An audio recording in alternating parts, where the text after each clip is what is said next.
I am working with my dad. We are making garland for the front porch around the door. And I want him to kind of tell you what he's putting in the garland so you guys know, so you could try to do it yourself, make your own garland for around your doorways, up your railings, on your steps, whatever.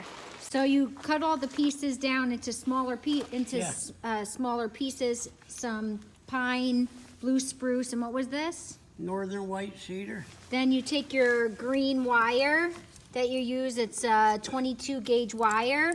And then we have a string here. He lays this out. I cut it to the size of the doorway, and he's just wrapping it in bundles. So can you show me how you do the next bundle down?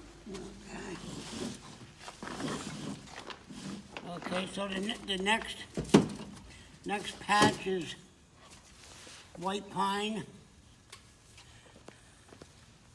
White pine with